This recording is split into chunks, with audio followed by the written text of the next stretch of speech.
이전까지의 헝다의 위기, 이걸 살펴봤을 때는 헝다가 현재 처한 상황은 어떤 거대한 시스템 위기로 발전할 가능성은 적다. 그리고 금융위기로까지 갈 것 같지는 않다. 즉, 헝다는 중국 부동산 개발 업체 내에서 봤을 때는 좀 통계적인 이상치이다. 스태티스티컬 아웃라이어다. 이런 관점에서 이제 설명을 드렸다면요. 이제는 이제 좀 더 거시적인 관점에서 그런 어떤 통계적 이상치 말고도 어떠한 빙산의 일각이다라는 좀 더 거시적인 차원에서 홍다 문제를 바라보는 영상을 준비해 봤습니다. 먼저 그것에 대한 것을 평가하기 위해서는 우리 중국의 발전 모델이, 즉 전체 경제 발전 모델이 어떤 식으로 변화를 겪어왔나, 이걸 한번 살펴볼 필요가 있다고 생각을 합니다. 먼저 우리가 흔히 중국 경제 하면은 어마어마한 무역수지, 흑자, 즉 값싼 노동력을 바탕으로 해서 전 세계의 공장의 역할을 하고, 그것을 수출하고 그 수출로부터 어마어마한 무역자가 생기는 것으로 우리는 알고 있는데요. 그렇지만 이게 최근 한 20년간 이 모델 자체가 굉장히 큰 변화를 겪어왔습니다. 보시는 그래프는 뭐냐면은 중국 GDP 대비 중국의 이 무역 수지 그 흑자 그 퍼센트를 나타낸 겁니다. 보시면 2006년, 7년, 8년 요때 보면은 거의 10%에 달하는 어마어마한 이 무역 수지 흑자를 냈었죠. 요거는 바로 2001년에 중국이, 여기가 2001년인데요. WTO 가입하면서 해외 시장의 문이 열려진 거죠. 그러면 그때 갖고 있었던 중국의 어떤 뭐 잠재력, 또는 중국의 그 값싼 노동력, 그런 또 값싼 그 상품들, 이런 것들이 해외로 쫙 뻗어나가면서 생겼던, 어떻게 보면 제가 보면은 요거는 그야말로 통계적 아웃라이어였던 것 같아요. 요때.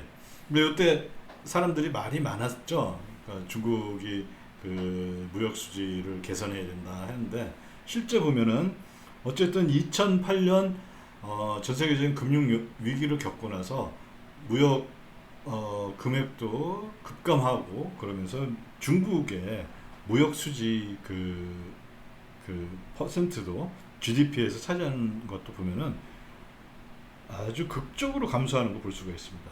대략 한 2% 내외, 2010년 이후로는 11년 이후네요. 여기서부터는 대략 한 2% 내외에 이렇게 머물고 있습니다. 2018년에는 0.2%밖에 안 됐어요. 그 전체 무역 수지 흑자가 중국 그 GDP에서 차지하는 비율이요. 그렇죠. 우리는 신문지상에서는 그런 소리를 많이 듣죠. 이번 분기에 중국의 무역 수지 흑자액이 사상 최대다. 근데 그거는 너무 당연한 게, 중국이 대략 한 7% 정도로 성장을 한다면은 연 7% 성장한다면 대략 10년이면은 중국의 GDP가 두 배가 됩니다. 그러면 이 큰 그 규모 자체가 커졌기 때문에 예를 들어 지금의 뭐 무역 수지가 2%다 그러면 예전에 4%에 해당하는 거죠. 그러니까 그만큼 그런 그 효과 때문에 우리가 착시를 일으키는 건데, 어쨌든 중국 자체의 이거는 그 월드뱅크에서 발표한 자료인데요. 그걸 보면은 굉장히 무역 수지가 2% 내외에서 이렇게 안정적으로 움직이는 것들을, 뭐 이거 안정적이라 보기는 좀 그렇지만요, 굉장히 떨어져 있습니다. 예전에 뭐 10% 같은 거는 정말 그 제가 봤을 때 이제 어떻게 보면 이제 그 통계적 아웃라이어에 오히려 해당하고, 지금이 정상이 아닌가 이렇게 볼 수가 있습니다. 그리고 2020년에 다시 2%대로 왔는데, 이거는 뭐 저거죠. 그러니까 그 판데믹 때문에, 코로나 판데믹 때문에 전 세계가 문을 닫아 락다운했는데, 중국만 가장 먼저 락다운으로부터 제일 먼저 락다운 했지만은 락다운을 제일 먼저 풀었던 나라이기 때문에 어쩔 수 없이 이렇게 올라간 측면이 있고요. 이 전체 대략 한 2011년 이후부터 지금 최근 10년간의 흐름이 제가 봤을 때는 앞으로도 적어도 무역 수지에 관련한 거에서는 보면은 유지가 되지 않을까. 더 줄어들면 줄어들었지 급격히 늘어날 가능성은 없어 보입니다. 요거는 또 이 차트는 이제 어떤 것을 의미하냐면요. 중국의 민간 기업, 민간에 대한, 여기는 뭐 민간 하우스홀드, 그러니까 가게도 있고 기업도 있는데 거기에 대한 뭐 신용이죠. 그러니까 대출, 뭐 대출이라고 보시면 되죠. 그러면은 2008년에 보면은 굉장히 적은데 뭐 대략 한 100% 살짝 넘는 거였다가 지금 현재 2020년 보면 180% GDP 대비입니다. 어마어마하게 늘어났음을 알 수가 있죠. 그러면 이거의 대부분은 뭐냐? 크게 제가 봤을 때는 아까 얘기했던 부동산 업체, 그 다음에 민간이 또 그 부동산 사는 거, 여기에 상당 부분이 여기에 집중이 돼 있지 않나, 이렇게 볼 수가 있다고 봅니다. 요거는 중국의 저겁니다. 중국의 GDP 자체의 성장률입니다. GDP 자체는 2008년에 어마어마하게 아까 봤듯이 무역 수지 흑자가 어마어마하게 생기면서 여기도 마찬가지로 어마어마하게 컸는데요. 그 뒤로 또 극적으로 감소하는 걸 볼 수가 있죠. 그리고 그 뒤로는 이전에는 뭐 10%, 14%까지 성장하는 그 큰 나라가 14%까지 성장했었는데 그 뒤로는 보면은 성장 동력이 쭉 떨어지고 있음을 볼 수가 있죠. 그 다음에 2019년에 팬데믹 직전에 6%까지 갔다가 뭐 2020년은 뭐 다 알다시피 전 세계가 마이너스 성장했는데 중국만 플러스 2몇 %, 2%대로 플러스 성장을 2.3% 정도로 알고 있는데 그 정도로 이제 성장을 했음을 보여주고 있습니다. 그렇지만 큰 흐름은 뭐냐? 여기서 내년에 다시 뭐 한 6% 올해, 그러니까 2021년 예상치를 한 6% 정도로 보고 있는데요. 대략 뭐 이 모습이 쭉 이렇게 유지가 되는 것 같아요. 그러니까 점점 이렇게 하락되고 있는 모습들을, 성장률 자체가 그렇게 하락되는 것을 보여주고 있습니다. 네, 요 차트는 뭐냐면은 아까는 이제 대출을 민간 부분에 대해서 봤는데 또 이제 부채를 지고 있는 게 정부도 있겠죠. 그러면 요 검은색은 중앙정부입니다. 지금 중앙정부가 초창기에는 이게 그러니까 90년대 중반부터 해서 2008년 요때까지는 중앙정부의 부채율이 굉장히 급격하게 증가하고, 상대적으로 요 연한색은 지방정부인데 지방정부의 부채율은 만만하게 상승하다가 2008년 뭐였냐면은 2008년 말에 발표한 4조 위안 부양책, 그때 어떤 일이 벌어지냐면은 오히려 중앙정부의 부채는 감소해요. 그런데 지방정부의 부채는 2배를 뛰어넘습니다. 이렇게 확 올라온 거 우리가 알 수가 있죠. 그리고 요거는 이제 전체 정부의 부채고요. 대략 한 현재 45% 이렇게 이루고 있는데, 보면은 확실히 2008년 금융위기 이후, 즉 2009년부터 기점으로 해서 중국의 경제의 이 성장하는 모델이 뭔가 그때 굉장히 크게 바뀌고 있음을 우리가 이 차트로부터 느낄 수가 있죠. 자, 요거는 이제 가계 부채를 나타내는데요. 제가 한번 나라별로 한번 봤습니다. 파란색이 뭐냐면은 미국이에요. 미국의 가계 부채는 요게 이제 2009년 1월이니까 요 이전에 보면은 미국의 가계 부채가 2008년을 정점으로 쭉 올라오다가 감소 하기 시작해서 지금 대략 한 80% 정도, 80% 초반에 있습니다. 자, 근데 이제 재밌는 거, 요 주황색으로 보면 요건 우리나라죠. 우리나라는 어떻게 됐냐면은 지금 계속 올라오고 있습니다. 그래서 지금 100%. 민간 기업이 아니라 가계입니다. 그러니까 기업을 뺀 민간에서도 기업을 뺀 가계의 부채가 이 정도로 올라왔음을 알 수가 있습니다. 즉 미국은 2008년 그 금융위기 이후에 특히 이제 이 모기 시장에서 많은 사람들이 돈을 어마어마하게 빌렸다가 다 파산했죠. 상당수가 이제 많은 사람들이 파산하면서 그걸 이제 점점 줄여 오고 있는 상황입니다. 미국은 보면은요. 근데 우리나라는 오히려 올라가고 있다. 이게 또 우리나라 최근에 이제 부동산 요거랑 관련이 있는 것 같아요. 그다음에 미국은 가계는 이렇게 줄였는데 미국도 부동산 많이 올라가죠. 그러면 이제 미국에서 지금 부동산 사는 주체가 딱 나타나죠. 기업이 사고 있죠.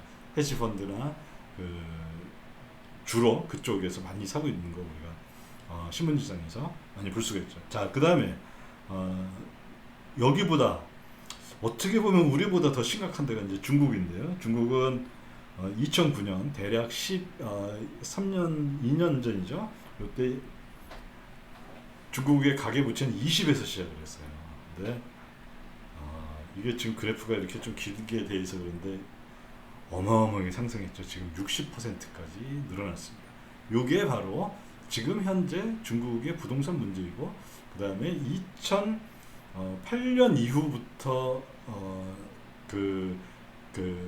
중국이 4조 위안의 부양책을 하고, 이게 지방 정부가 그 부채를 늘리고, 그 다음에 지방 정부는 또 거기서 뭐를 했냐면은 부채를 늘린과 동시에 그 수많은 부동산 개발 업체들한테 저걸 하죠. 그 토지 경매를 하고, 부동산 개발 업체는 또 그걸 갖고서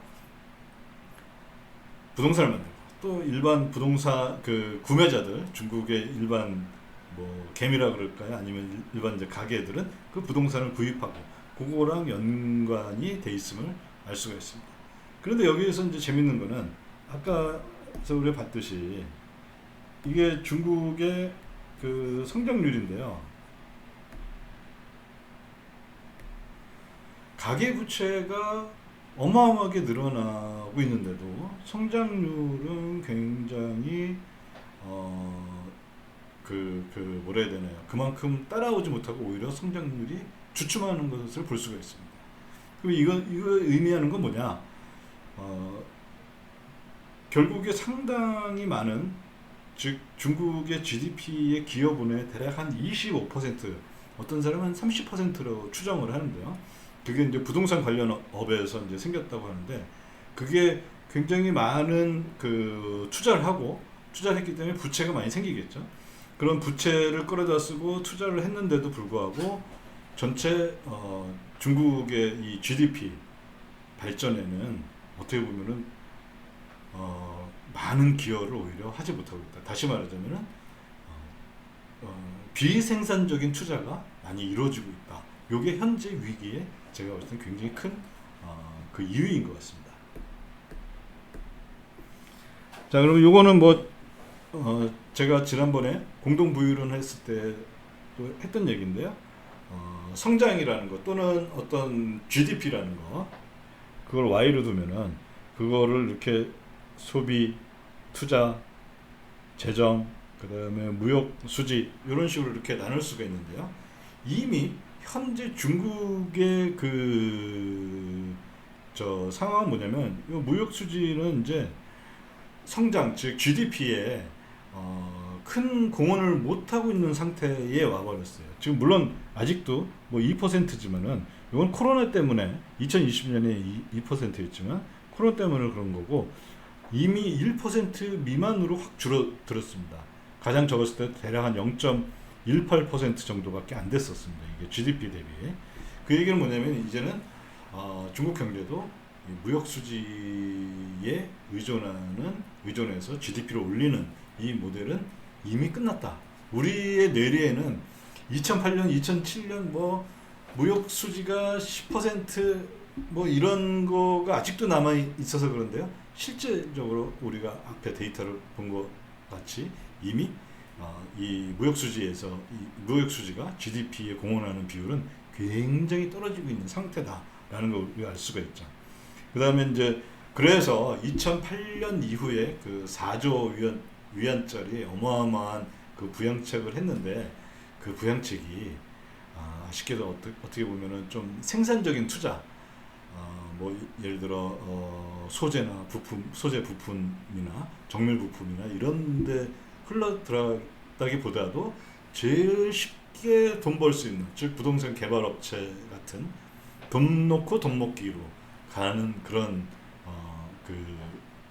그게 2009년부터 지금까지 대략 한 12, 13년간 지속되어 와 있었고, 이게 어떻게 보면은 지금 헝다 문제가 중국 전체 경제의 발전 전략에 있어서는 헝다의 어떤 그 개인적 개별적 이탈이 아니라 전체 이제 그 빙산의 일각이다라는 주장을 그런 판단을 할 수가 있겠죠.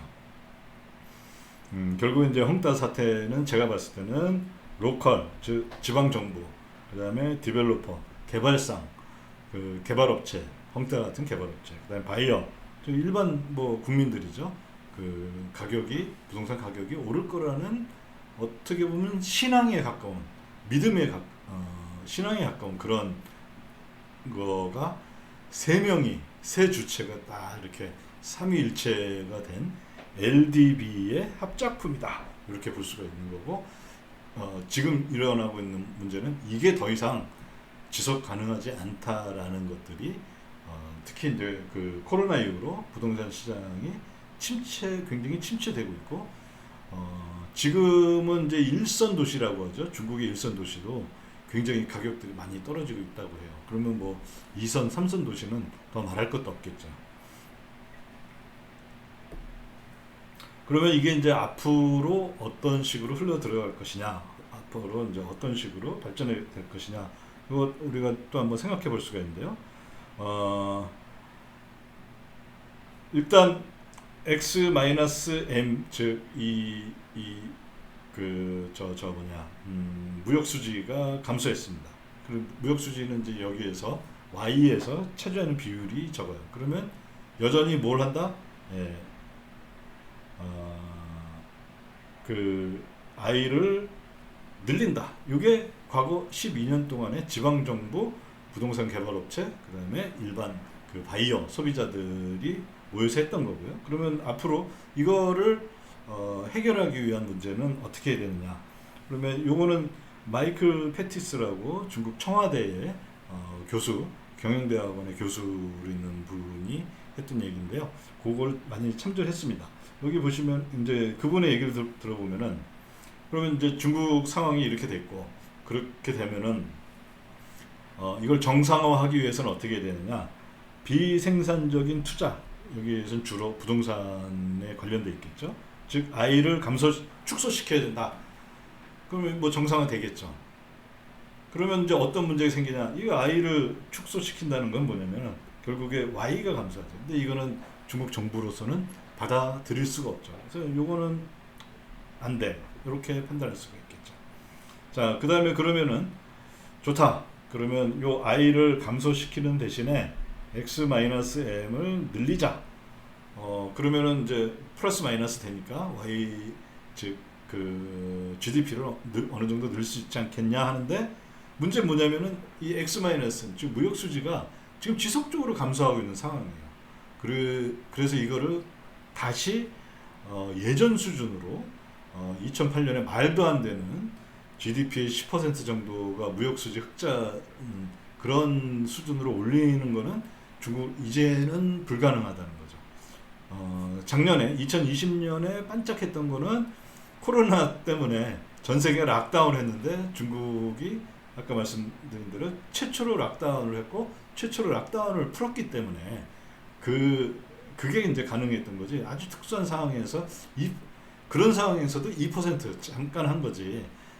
이게 이제 다시 예전 상황으로 온다면은 그 2011년 이후로 본다면은 대략 2%에서 점점 줄어서 무역 수지 이 흑자에 의해서 이 비생산적 투자 축소를 감당하기는 어렵다. 그래서 이 시나리오도 아니라고 이 마이클 패티스 교수는 이렇게 얘기를 하고 있습니다. 그 다음에 이제 마이클 패티스 교수는 그 다음에 이제 할 수 있는 거는 뭐냐? 그럼 이 투자라는 거, I라는 것은 크게 두 가지로 나눌 수 있다 이렇게 얘기를 합니다. 즉 생산적인 투자가 있을 거고 비생산적 투자가 있을 것이다. 그러면 비생산적 투자는 감소시키고 생산적 투자는 증가시키자. 그러면 기존의 투자 그 전체 총량을 유지하면서 이 GDP를 최소한 유지하거나 더 그 성장시킬 수가 있다. 이렇게 이제 얘기할 수가 있는데, 그러면 비생산적 투자는 뭐 당장 우리가 알 수 있는 게 헝다그룹 같은 그런 부동산 개발이겠죠. 그 부동산이나 SOC 이런 데 투자하는 것을 감소시킬 수가 있는데, 문제는 이제 생산적 투자를 증가시켜야 되는데, 생산적 투자가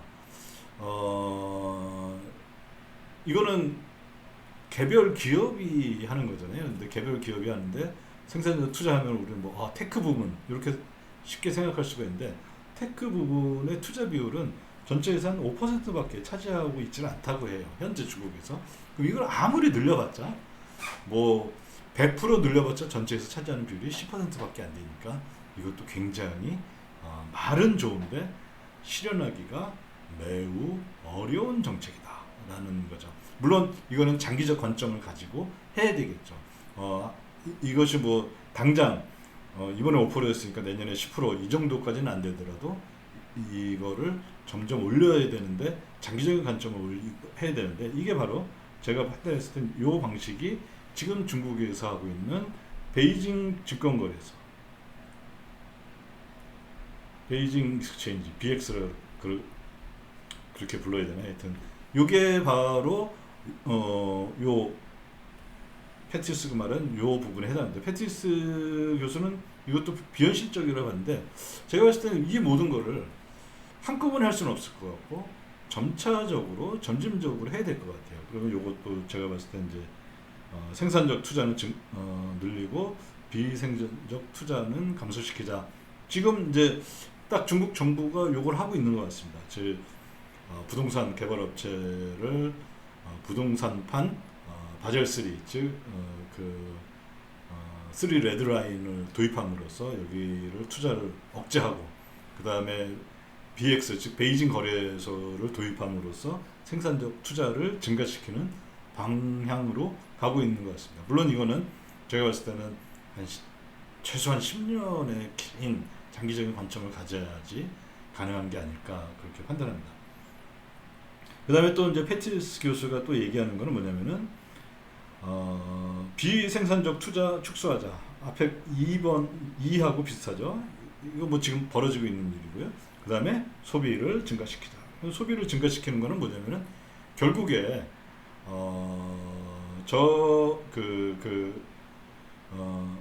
가처분 소득을 증가시키는 거죠. 그러면 예를 들어 그 월급이 100이라면은 중국 사람들은 보통 한 30% 정도를 저축을 하는 것 같아요. 저축을 하고 나머지 70% 이거는 뭐 소비에 이제 쓰는데요. 이 중에 20%를 저축을 하고 80%를 소비를 하면은 소비가 늘어나는 거겠죠. 그러면 요게 이제 비생산적 투자를 축소하니까, 다시 말하자면 부동산 값이 떨어지면은 당연히 저축도 그만큼 줄어도 되겠죠. 그러면 여기에는 이제 수많은 이제 다른 일들, 다른 것도 이제 보완이 되겠지만, 크게 이제 이렇게 말씀드리자면은 현재 소비를 소득을 100이라고 치면은 100을 유지한 상태에서도 비생산 부동산 값을 하락시킴으로 이런 일들이 가능해집니다. 그렇지만 부동산 가격, 중국 정부가 누누이 밝혔듯이 부동산 가격은 너무 급하게 올라서도 안 되고 너무 급하게 떨어져서도 안 됩니다. 최근에 나타난 재밌는 현상 중에 하나는 뭐냐면은 이선 도시 몇 군데, 이선 도시에서는 부동산 가격에 하한가를 정했어요. 이 이상 밑에서 팔면 안 된다. 아주 재밌는 그런 것도 발표를 했는데요. 이런 것들은 뭐냐면은 지금 부동산 쪽 개발업체들을 지금 잡고는 있지만 그 잡는 게 뭐냐면은 제가 볼 때는 좀 더 장기적인 관점에서 예를 들어 소득은 점차적으로 늘리고 어, 부동산 가격은 점차적으로 안정화시키고 즉 최소한 안정화하거나 아니면 점차적으로 하락시키는 이런 구도를 갖고 있는 게 아닌가. 그리고 이거는 사실 부동산 가격이 향후 10년 동안 50% 빠지는 거라 또는 올해 50% 1년 만에 50% 빠지는 거하고는 굉장히 차이가 있죠. 즉 중국은 그런 식으로 점진적으로 그런 정책을 지금 준비하고 있는 것이 아닌가. 그래서 제가 봤을 때는 향후에 중국의 10년간의 정책은 이 E와 F를 섞은 그런 그 방향으로 가지 않나. 근데 이게 쉽지는 않습니다. 그렇지만 이제 어쨌든 지금 현재의 미디어나 이런 것들 통해서 종합을 해보면은 이런 방식으로 가고 있을 것이다. 가고 있는 것으로 판단을 할 수가 있습니다. 결국에 이걸 뭐 정리하자면은 2008년 그 4조 위안 그 발표를 하고 2009년부터 본격적으로 된 4조 위안 부양책이 최근 12년간 이 중국의 어떤 경제 발전 모델을 이 발전 모델의 주요 주제였다면은 이제는 그것이 바뀌고 있는 시대다. 굉장히 큰 변화죠. 그 원인으로서는 그 봤더니 그 부채에 의해서 이 경제를 쭉 이렇게 6%까지 성장을 하는 건 했는데 이 성장률이 점점 떨어지고 있는 그런 게 있죠.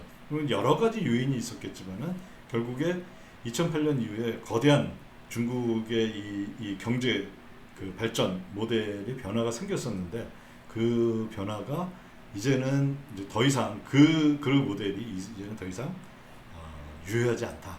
그러면 지금 나오고 있는 시진핑 주석이 발표한 공동부유로 그 전에 있었던 빅테크 즉 그 데이터 관련된 업체들 때려잡은 거. 그 다음에 지금 얼마 전에 등장한 공동부유로. 그 다음에 지금 있는 이 부동산 개발업체 이 지금 현재 그 뭐 신바젤 부동산 바젤 3 이런 것들은 바로 이제 과거 12년 동안 지속됐던 그 발전 모델을 뛰어넘어서 새로운 발전 모델로 가는 그 시작점이 이번이 되지 않나 이렇게 생각을 하고 있습니다. 결국에 지금까지 있었던 문제들의 핵심 푸는 것 중에 C를 올려야 되고 그 다음에 생산적인 프로덕티브한 그 투자를 올려야 되는데 이런 것들의 핵심은 뭐냐면 부동산 가격이 더 이상 예전처럼 최소한 오르지는 않는다.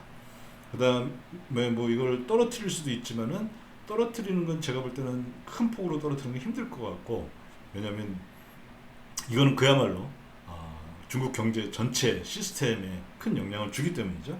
그래서 최소한 제가 봤을 때는 안정적으로 가격은 그대로 그러면 경제는 발전하니까 어떻게 보면은 이 상대적으로 가격이 떨어지는 거겠죠. 그래서 상대적 하락을 유도하는 정도까지 그 중국이 지금 그런 것들을 준비하고 있지 않나 이렇게 보여집니다. 이렇게 이제 간단하게 제가 1부, 2부로 나누어서 현재 벌어지고 있는 특히 헝다를 중심으로 했던 일들을 봤었는데요. 제가 얘기하고자 하는 거는 뭐 간단합니다. 이 헝다 문제를 하나의 어떤 빙산의 일각으로 해서 모두가 다 문제가 있다 이렇게 바라보는 시각도 우리가 지향을 해야 되고요. 또 하나는 헝다 뭐 별일 아니다, 헝다 자체만의 문제다 이 시각도 지향을 해야 되는데 지금 보면은 많은 이제 그 유튜브나 그런 그 자료들을 보면은 이거 뭐 금융위기로 갈 거다, 제2의 리만이다, 또는 아무 문제도 아니다 이렇게 이런 식으로 되는데 그 두 가지 그 관점을 한번 극복해 보자, 좀 더 전체적인 시각에서 바라보고자 이번 영상을 준비해 보았습니다. 네, 여기까지 긴 시간 시청해 주셔서 대단히 감사합니다.